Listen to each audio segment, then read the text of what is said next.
చాలా చోట్ల క్రిస్టియన్స్ ని చంపేస్తున్నారు కదా.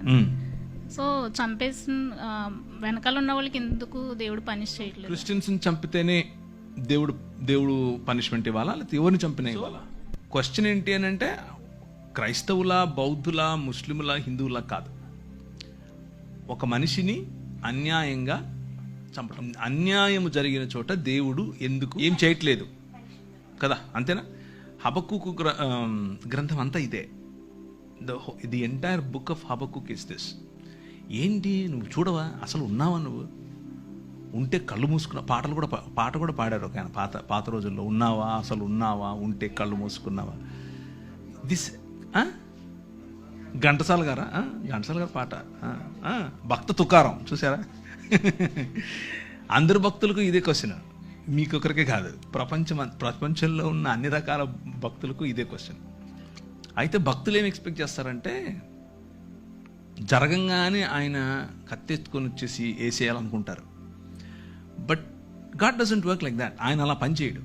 ఆయన ఏమంటాడు అని అంటే, నా ప్లాన్ ఒకటి ఉంది, నేను చేస్తున్నా. అప్పుడు హబక్కుకు కోపం వచ్చి దాన్ని ఏమంటారు, అలిగితాడు. అలిగి పై గోపురం ఎక్కి మఠం వేసుకొని కూర్చుంటాడు. నువ్వు చెప్పు నాకు ఇప్పుడు ఆన్సర్ అని. దానికి ప్రభు ఏం చెప్తున్నాడు అని అంటే, నువ్వు చూస్తుండు, నేను చేస్తున్నా, నేను ఒక నూతన కార్యం చేస్తున్నా, అది వస్తుంది, అది జరుగుతుంది. You just need to see it. భక్తిహీనులు ఇలా అయిపోతే, భక్తిహీనులు అసలు భక్తి లేని వాళ్ళు మాకంటే తక్కువ నీతిపరులు వచ్చి మాకు బుద్ధి చెప్తారా అనేది ఆయన క్వశ్చన్. దానికి దేవుడు ఇచ్చేటటువంటి ఆన్సర్ ఏంటి అని అంటే, నువ్వు చాలా భక్తిపరుడు అని నువ్వు అనుకుంటున్నావు, ఇశ్రాయేలు, యూదా. కానీ తూరు 2-3 సార్లు 4 సార్లు చేసిన తప్పు ఏదైతే ఉందో అది నీలో కూడా జరిగితే నిన్ను కూడా అలాగే పంపిస్తా. దమిష్కు 3 సార్లు 4 సార్లు చేసిన తప్పు ఏదైతే ఉందో అది నీలో ఉంటే నిన్ను కూడా అదే చేస్తా. హోషేయ గ్రంథం అంతా ఇదే. సో చిరుత పులుల వల్ల ఎగిరేటటువంటి గుర్రాలు కలిగినటువంటి కల్దీయులను లేపి మీ మధ్యకు తీసుకొస్తా. ఆ కల్దీయులు మిమ్మల్ని చెరపట్టుకొని పోతారు. మేము హింసింపబడటం నీకు ఇష్టమా అని అడుగుతాడు ఈయన. ఏంటిది ఇలా చేస్తావా అంటే, అందుకే విను జాగ్రత్తగా, నేను ఒక కొత్త పని చేస్తున్నా, నూతనమైనటువంటి పని.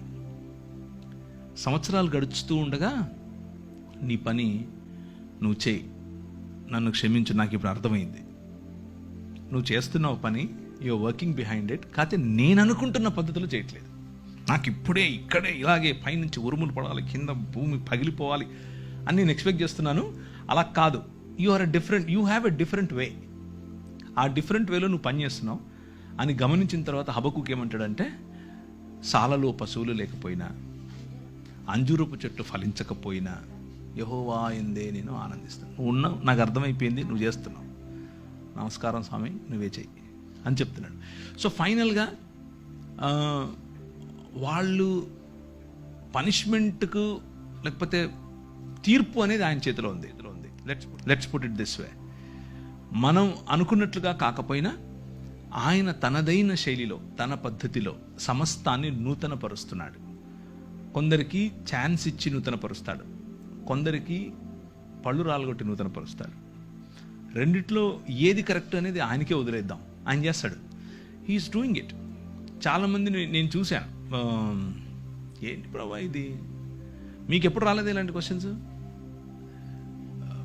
మా పెద్ద పాపకి టెట్రాలజీ ఆఫ్ ఫాలో, హార్ట్లో 4 రకాలైన ఇబ్బందులు ఉంటాయి.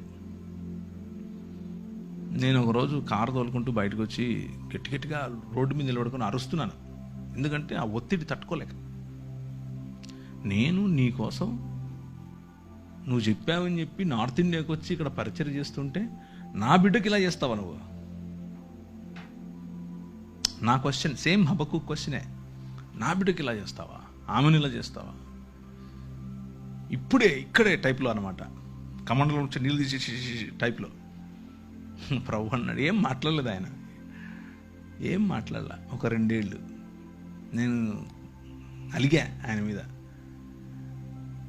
వాక్యం చెప్తున్నా, తిరుగుతున్నా, మొత్తం ప్రపంచం అంతా వెళ్తున్నా, కానీ ఆయనతో మాటలు లేవు, అలిగా అనమాట.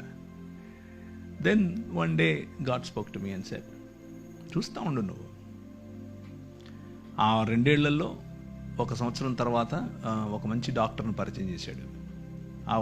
ఆ మంచి డాక్టర్ ఆపరేషన్ చేసి కరెక్ట్ చేశాడు. కరెక్షన్ అయిపోయిన తర్వాత ఆమె she is just like any other normal child, no difference. So మనం అనుకుంటున్నట్లుగా కాకపోయినా ఆయన ఈ ప్రపంచంలో నూతనంగా ఏదో చేస్తున్నాడు.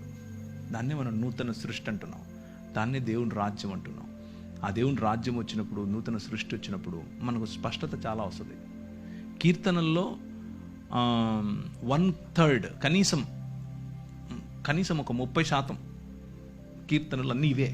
ఏంది ఇలా అయిపోతుంది, రాత్రిపూట తలగడంతా తడిసిపోతుంది, అయినా నువ్వు చూడవా, నువ్వు వినవా, నువ్వు కలుగు చేసుకోవా అనేవే కీర్తనలు. So the book of Bible is full of emotion from humans. మనుషుల నుంచి ఇమోషన్ ఎక్కువ ఉంటుంది దేవుని వైపు. దేవునితో కొట్లాడటం, దేవునితో అలగటం, దేవునితో స్ట్రగుల్. ఇది మతం ఏమనుకుంటుందంటే, ఎంత గర్వం రా నీకు, దేవుణ్ణి, నాయన, హీస్ అవర్ డాడ్, నాయన, ఆయనకి ఇష్టం. అండ్ ఒకవేళ కూర్చున్న మీలో ఎవరైనా సరే, if you have this question, అని దేవునితో నేను ఇలా చేయొచ్చా? Yes, you can. దేవునితో పెనుగులాడచ్చు, దేవునితో కొట్లాడచ్చు, దేవునితో అలగచ్చు, బొంగమూతి పెట్టచ్చు. He understands it, he comes to you. మీరు అలగటాన్ని, మీరు కోప్పడటాన్ని ఆయన అర్థం చేసుకుని నాకు ఒక పద్ధతి ఉంది, ఆ పద్ధతిలో నేను చేస్తున్నాను అన్న కమ్యూనికేషన్ మనకి ఇస్తాడు. And it is your right, because మీ హక్కు అది, ఎందుకంటే మీరు ఆయన పిల్లలు, రైట్?